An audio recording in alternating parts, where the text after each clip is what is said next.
Thank you, Howard. And it's my pleasure to introduce Joe Tankersley, who's going to lead us into the next session.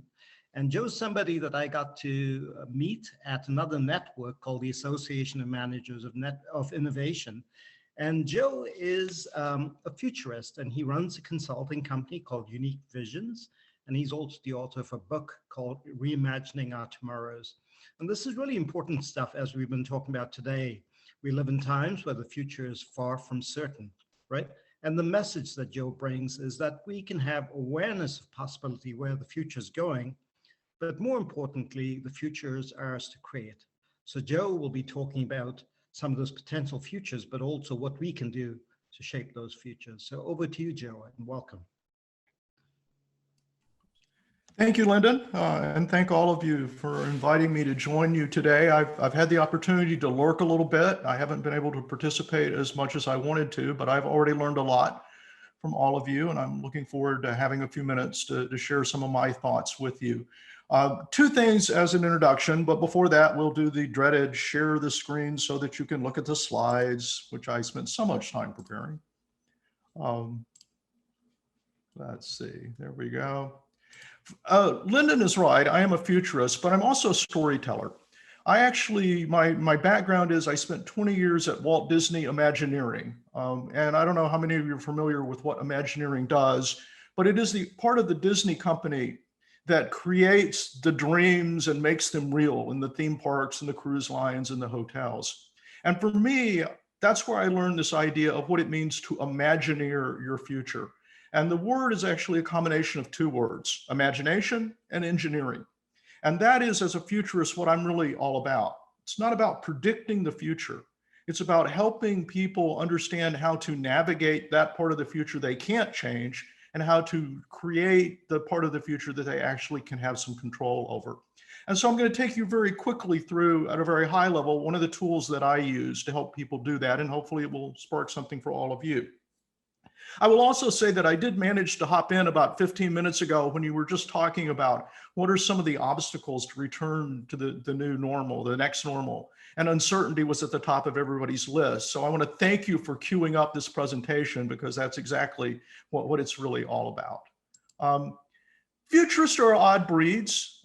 Like all of you, I have gone through the trauma of the last year, having to deal with working from home, having to rearrange my life and all of the other things that we've had to do. But we also tend to look at major disruptions slightly differently. For us, a disruption is a moment of clarity, a moment to stop and think what's working and what's not working, and how did we get here, and how might we learn from this in order to move forward in a different way. And for me, what that really means is we have a blank page. We now have the opportunity to think about, do we go back to the old normal? Do we create a new normal? Do we reimagine our future completely? And this is important because it's changing the future, creating the future starts with the stories that we tell about what is actually possible in the future. And that's what I want to do, is give you some tools to think about how you might do that. And it's really pretty simple. We're going to use the same tool and technique that all writers and storytellers do use when they start to create a new story. And there are four simple pieces to that: theme, setting, plot, and characters. So let's look at each of those very quickly to give you a high-level idea of how that might work. First is theme. You might also consider this word to mean values. What is the future you want to live in? What kind of world do you want to imagine for yourself, your stakeholders, your employees, your organization, your community? That's where we start. And it is critical that you have these conversations first and foremost before you dive into creating your story after that. I will say one thing here that I think is really important. It's easy for us to begin to imagine a future that's a utopia, where everything is perfect and works exactly the way we want it to. I would urge you not to do that. I would urge you to try to create a theme around what I call a practopia, or actually what Heidi and Alvin Toffler call a practopia. It's a future that's not perfect, but one that is measurably better than today. It is radically different than the past, but it's one that we can figure out ways that we could imagine that it is possible. So start by imagining what your practopia is. What does yours look like? Is it creating a Jedi workplace? Maybe it's using conscious capitalism as a new model for your business or organization. or you want to expand to engage at the community level with new ways of collaboration, or completely reimagine our economy to create one that's regenerative, that is in where both humans and the environment can thrive and flourish. And I'm sure you have your own vast number of what is possible without all of that. So think about what theme you want to have and make sure that's foremost in your mind before you start. The next is going to be the setting. And every future has a setting. And there are many, many things that create that setting in reality. But for a shorthand way to think about it, we tend to sort of divide our time into big ages that can easily be sort of signposted by a predominant technology. The age of literacy was started largely by the Gutenberg press and a number of other things, right? And it made a huge shift in how we thought about education. It led to the age of reason, the age of science, major sorts of changes, and we became linear thinkers because of the age of literacy. Then came the age of industry, and we sort of think of that in terms of the steam engine and the idea of how we were moving forward into the industrial age. And that, of course, has influenced everything about the way we think and work today, even to the extent that a year ago, we were still thinking about workers putting in 8 hours as opposed to finishing tasks. And that really confused people when they had to go home and we had to think about them working differently. So what is your setting? This is something you don't control. This is something that's controlled by the outside. And your story is set in the digital age. And we all know this, which sort of part of it's like fish swimming in water, right? But what it really means for you is to understand that any story you create is going to have to acknowledge that it's going to be driven by this device and devices like it. The fact that everyone you work with walks around with a computer that is literally 10,000 times more powerful than the ones that put the first human beings on the moon. So your future will be driven by data. It will be enhanced by automation, and it will continually merge the real and the virtual in ways that you might not have even imagined. Now that is both good and bad, and it's up to you to decide how to make the best of that so that you don't get caught by the things that might actually be the traps. But the setting is something you're going to have to learn to deal with. Next comes, of course, the plot, because every story has to have a plot. And plot is really pretty simple, right? It's simply how your story develops, how it moves through time. And typically, from a writer's point of view, the plot says A happens, and then that causes B, and then we have to react to B, and that creates C, and we get all of these exciting twists and turns that actually happen as you go forward.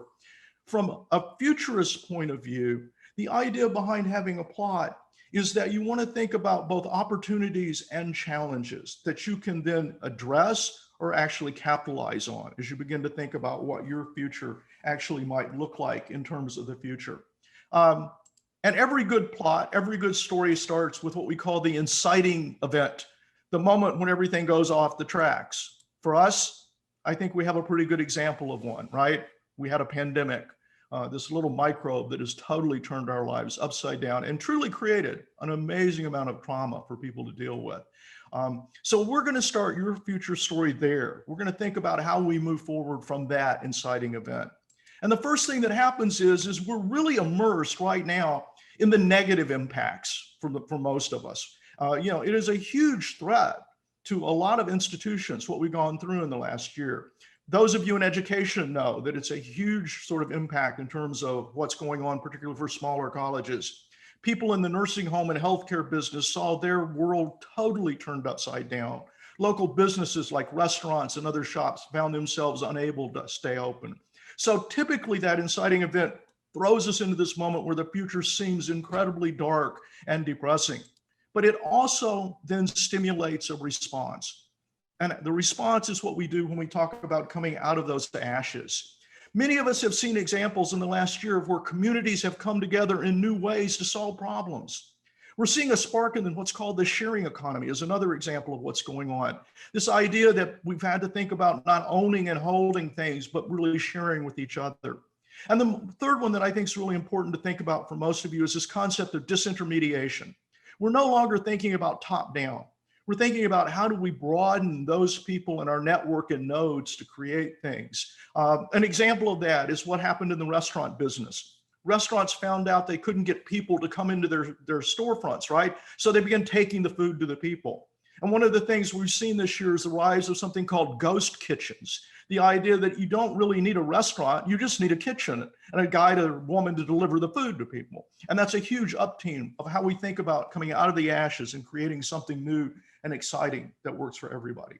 So as you're thinking about your plot, you're obviously going to be focused on coming out of that inciting incident, dealing with those things that are most traumatic to your organization.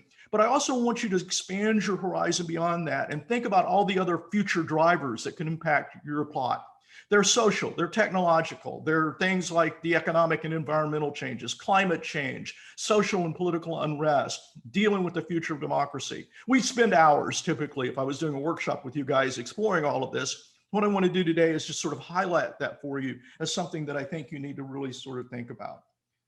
Also, don't forget, all of your story will be played out against the setting of a digital age. And that doesn't mean you have to love it. And that doesn't mean that you think it's all wonderful, but you have to acknowledge that that is the world that you're going to be building your story in. So how do you find those things about automation that are actually going to serve your interest and serve the interest of your stakeholders? How do you avoid the traps that come from lack of privacy and too much data intrusion for people? So those are the things you need to think about. What in the world then do you do with all of this stuff that I've just sort of fire hosed with you in the last few minutes? You write your story, but you do something that might seem counterintuitive. You start by writing the ending first.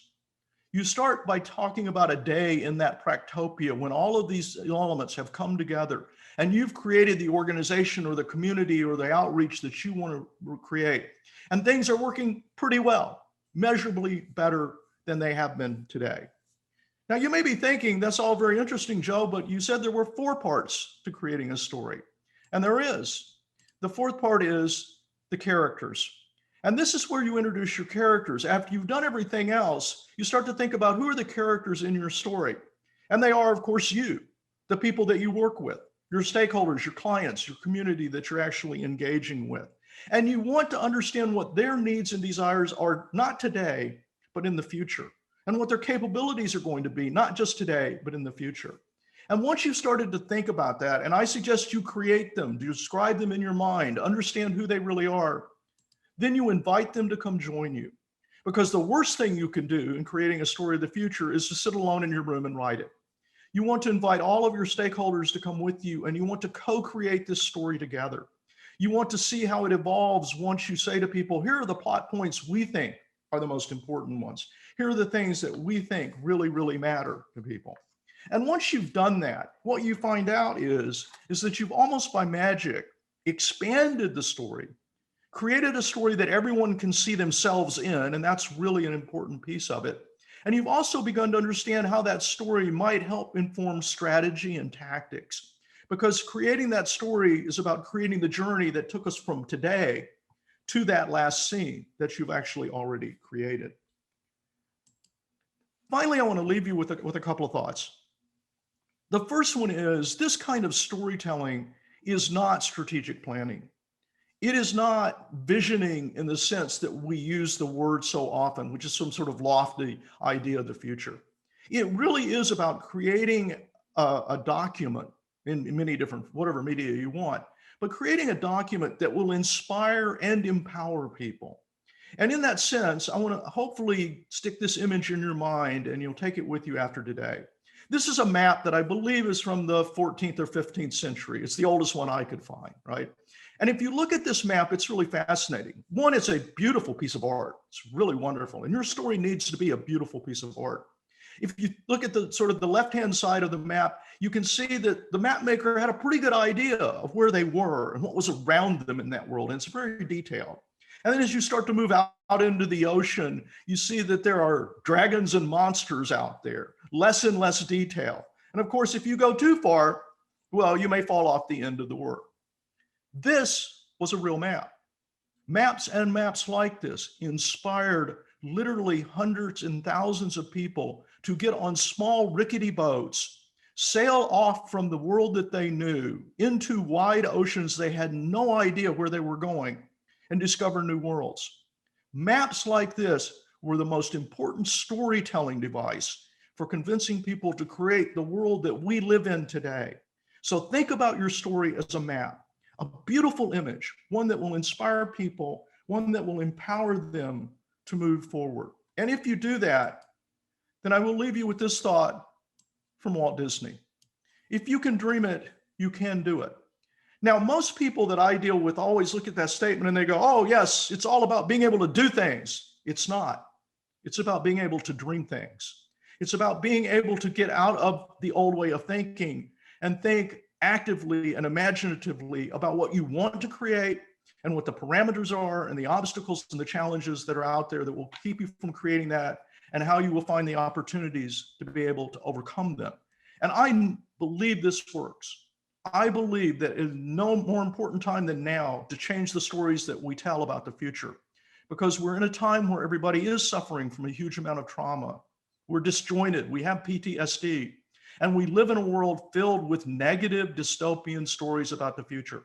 So what I would urge all of you to do is to go out there and create your own critically optimistic version of a story for the future, the one that will change the world for you, your stakeholders, and the larger community around you.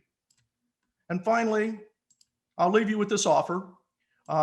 You might wonder what he really means when he says story. If you're interested, and I'll put this in the chat, you can visit that link there and download an example of one of these stories. It'll give you a sense of how I think what I'm really referring to in terms of stories. Yours don't have to be that elaborate. Yours can be as simple as a conversation. And it is the process that matters way more than the output. So I would urge all of you to become future storytellers, and I wish you the best of luck as you create your future. And I'll stop sharing. Thank you so much, Joe. You've packed a lot of great information in a very short amount of time. You've also given us a narrative, which is so important to this community. And it's thinking about, how do we author the story of the future? How do we do that together? And how do we do this at this moment in our own lives? So thanks again, Joe. And I'm going to pass it over to Joe to take us forward. Great. Hello, everyone. Joe, that was fantastic. I enjoyed talking to you as you were getting ready for the summit, and you definitely lived up to my expectations, and will be great to promote you and what you just gave us to other people to expand conscious leadership. So thanks as a car rolls by here. Okay, we are going to roll into our break here, depending upon where we are in the world. Some people might see this as the lunch break.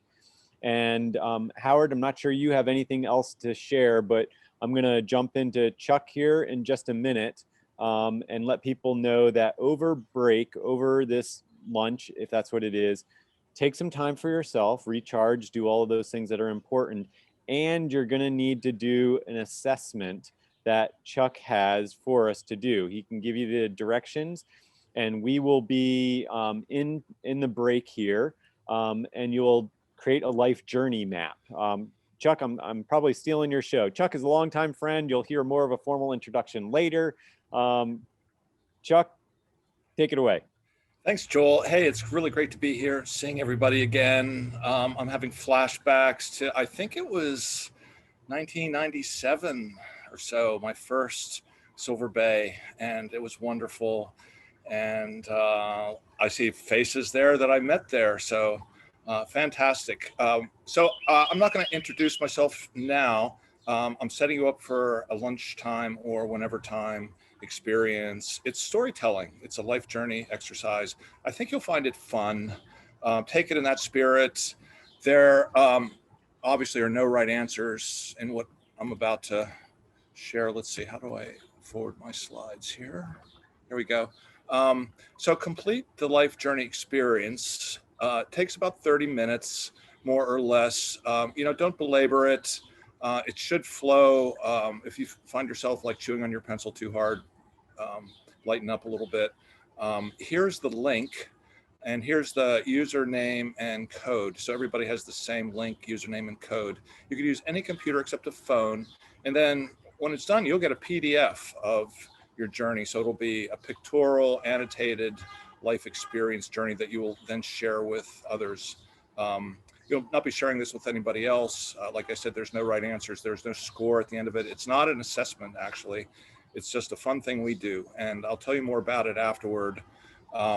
So I put the instructions these instructions actually in the chat about 5 minutes ago. So if you scroll up, you'll be able to find them. I'll leave this slide up if that's okay, Joel, over lunch, or will something else be done in the next hour? But in any case, this slide is in your chat, and I could put it there again if you can't find it. Pretty self-explanatory. It'll give you instructions. Here is some additional instructions, mainly to make things flow a little more smoothly. And when it refers to past, present, and future, these are the definitions that you should use. So the past is the years prior to the pandemic. The present is obviously now, here, be here now. And the future is this new world we're trying to create that's emerging. And then there's questions at the end. These will be part of your annotated PDF that are produced. There's 4 questions. I simplified it to 2 that are most relevant to us. So just instead of answering those questions, answer these questions, right? And that's about it. Any, Joel, any thing that needs to be clarified? Any questions from everybody? We'll sort of unpack this after lunch. Yeah, just that Chuck and I will be hanging out in this break time on this Zoom. And so feel free to bop in if you have any questions, any challenges. But yeah, take some time for yourself, go through this, and it's going to be a rich conversation when we come back.